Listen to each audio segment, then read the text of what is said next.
Hey guys, it's Alex. Today I want to talk to you about dialogue treatment using 3 tools that you're going to be able to find in pretty much every audio or video editing application out there.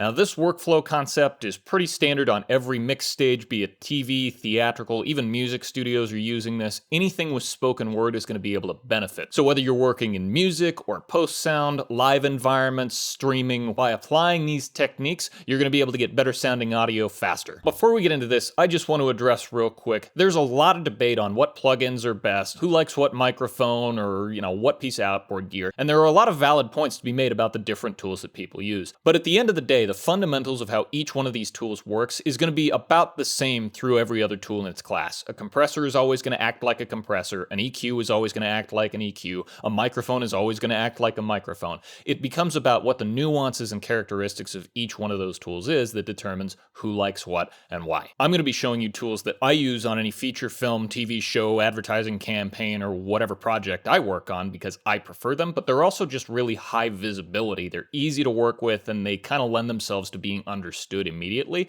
So you can take all these same concepts and apply them to whatever you prefer working with, even if it's just the free tools that come with GarageBand or Audacity or Audition or whatever you happen to be using. All right, let's talk workflow. You've got a recording of dialogue. It sounds fine. You want to make it sound great. First tool that I'm going to reach for is a compressor. Now, the purpose of a compressor is to make the volume of a recording more consistent within itself. So it's going to take really loud sounds, and it's going to try and turn those down to be a little bit more level with quieter sounds in the recording. And compressors are stupid tools. They need to be told what to do. So you can think of their parameters as a list of questions. What do you consider to be a loud sound, and how much quieter do you want those loud sounds to be? And you can answer those questions with the threshold and ratio parameters. The threshold just draws a line between what the compressor thinks of as quiet and therefore doesn't need to be touched, and what it considers loud and therefore what it needs to work on. The ratio parameter tells the compressor how much to attenuate any sound that it considers loud. So as you adjust that parameter and you start seeing numbers like 2-to-1 or 5-to-1 or 10-to-1. 2-to-1 just means that whatever crosses that threshold, level's going to be reduced by half.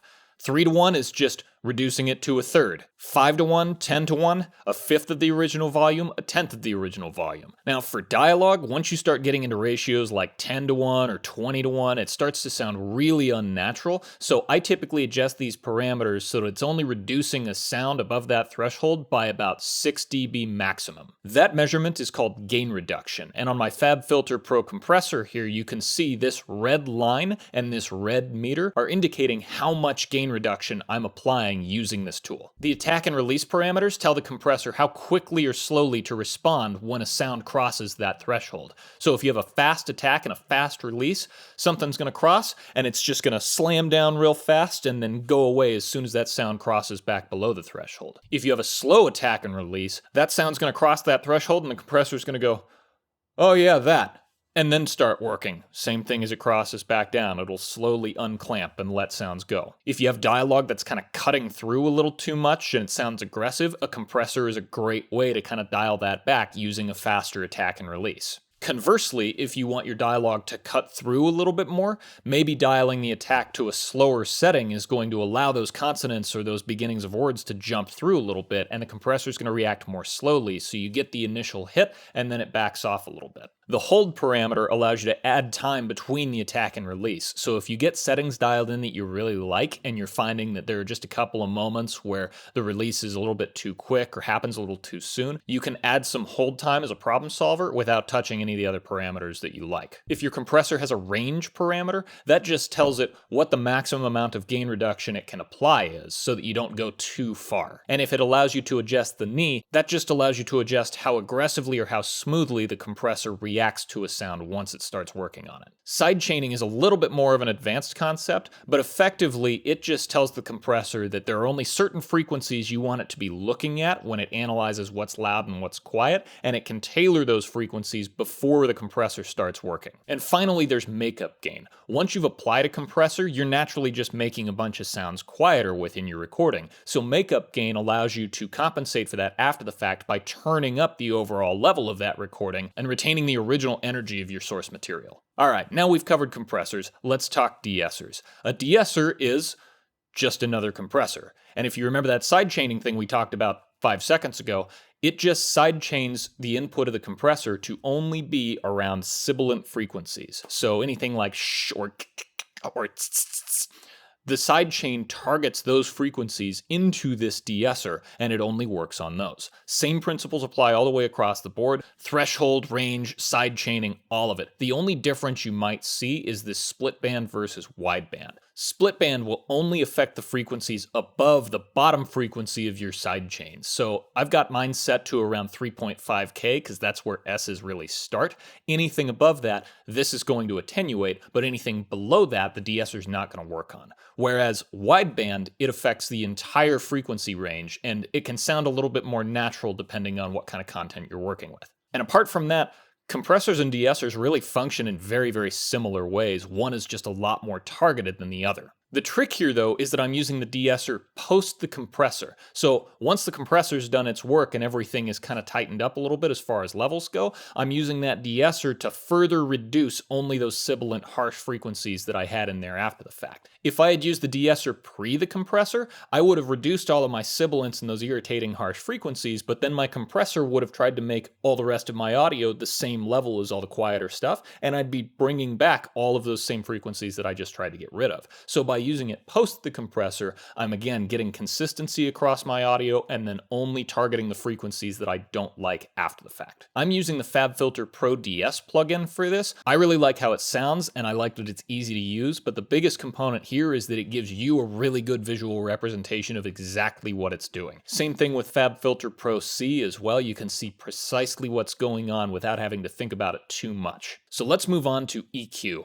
The EQ that I'm using is from DMG Audio. It's called Equality. I like it because it's easy to look at, it shows me exactly what's going on, and it doesn't give me too few or too many parameters to adjust. It's just straightforward and exactly what I need. The EQs that you're using might not look exactly the same as this, but the parameters are all going to be the same, and the same principles are going to apply, so you can translate anything that I show you here to whatever tools you decide to use. This EQ is broken up into a few different sections called bands, and each band has a few parameters that you can adjust so that you can control how your EQ is shaping your sound.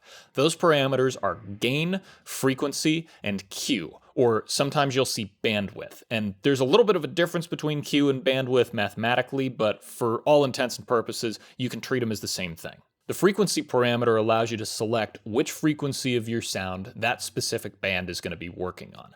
Gain, of course, allows you to raise or lower that specific frequency, and Q, or bandwidth, is how wide of an area around that center frequency you've selected you're going to be affecting as you raise or lower that band. You can see as I adjust the Q parameter from a small number to a large number, the frequency range that I'm going to be affecting gets really, really narrow really quickly. This EQ also displays the basic shape for each band that you're going to be using. So you can see the middle few are kind of this oval shape. That's just telling me how that band is going to shape my sound. Next, I have these kind of fork-looking shapes. Those are called shelves, and I've got a low and a high shelf. So you can see as I raise or lower this high shelf, I'm only affecting the frequencies above where that band starts. Same thing with the low shelf, I'm only affecting the frequencies below where that band starts. And last, I have what are called filters, and this is a specific section of EQ that allows me to shave off top or bottom end entirely. So this one down here is called a high pass filter because it's removing low end and only allowing high frequency information to pass through it. Whereas the one up here is a low pass filter because it's only allowing low frequency information to pass through it. So I use a high pass filter all the time to get rid of things like wind noise or rumble from distant traffic, anything that I don't really want you to hear during the recording of my voice. And then I'll use a few bands of the EQ to find frequencies that I think are really irritating in my voice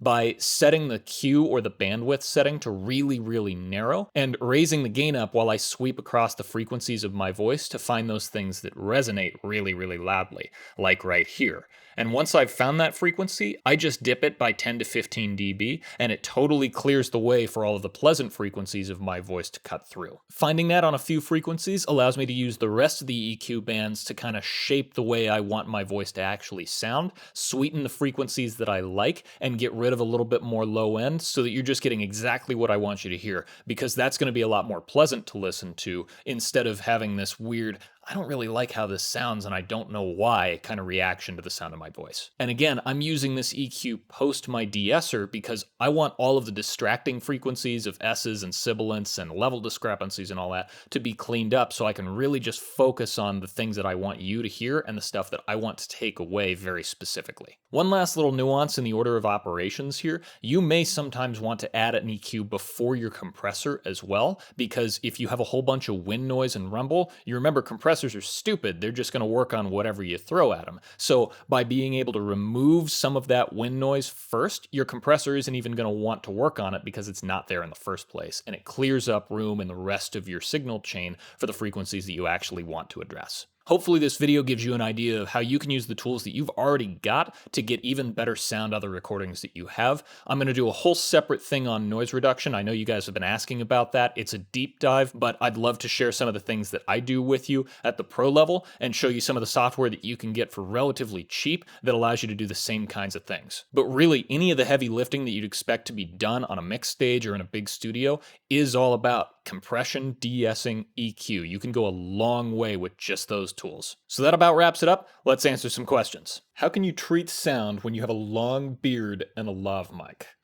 These beard questions. I would actually embrace the beard. I would try putting the lav mic within the beard if you can and see how that serves you. Or if that doesn't work, you can always try putting the lav mic a little bit closer to your shoulder or your collarbone. It doesn't have to be right here to pick up good sound. What program do you use for recording? I'm personally using Pro Tools, and that's because the work that I do necessitates it. If you're a one-man band kind of setup and you're working all internally on one system, Nuendo is great, Logic can hold its own in the music world, Ableton is really good with production for music, but Pro Tools is kind of the only game in town when it comes to working on big name stuff. And as soon as you add complexities like 10 Pro Tools systems feeding off of a single clock source in a big theatrical mix stage, or running a projector at the same time you're running a setup, Pro Tools is really the only software that's stable enough to handle all that at once. Is a mic with an XY setup considered a cardioid? So actually, cardioid refers to polar pattern, kind of like Omni or Shotgun, but XY is a stereo microphone setup. So you take two microphones, usually both cardioid pickup patterns, and you place them together so that their capsules are in about the same spot, and that allows you to pick up a stereo image of everything that you're recording rather than just a mono source. So not really talking about the same kind of thing, but it's a great technique to get stereo imaging for ambiances and for effects that you want to have two left and right channels. What are your favorite 5-inch studio monitors? I'm currently using the Genelec 8030Bs here at home. I also really like the JBL 705s. The Genelecs are really honest speakers. They kind of reveal a lot of problems in audio. It's actually almost too much because I can spend hours and hours trying to fix something that as soon as I take it to a different pair of speakers, you can't hear any of the issues that I just spent all that time on. Whereas the JBLs are also revealing, but they do a really good job of translating between small edit spaces and larger dub stages where you're going to be mixing films or TV shows. Is it compulsory to add that compressor and EQ while recording? Not necessarily. If you're really comfortable, you know your space, you know your source material, you can apply both of those processes during the recording process, and that way it'll save you time on the back end once you start post. You won't have to do it a second time. If you're not comfortable with that or you'd like to err on the safe side, it's probably easier to process things in post after you've gotten a recording done, just so that it's non-destructive and you can change your decisions after the fact instead of being married to what you did while you recorded. I have an artificial heart valve and it makes a ticking noise. Can I filter it out live or should I try and fix it in post? That's actually a really interesting issue, and I would love to hear what that sounds like. I'd probably go about fixing that in post, because if I were to try and filter it out live, it might catch frequencies that I actually want to keep, but I'd have to hear what it sounds like. It's a really unique problem. I wish you made the video on making cheap panels before I spent hundreds on mine. Well, you've only known me for 30 years. I mean, if only there was somebody you could have called to, I don't know, make a video about it with. That's it for now. Hopefully you guys liked this video. If you do, don't forget to hit like, hit subscribe, come follow me over on Instagram at AXK, and thanks for watching.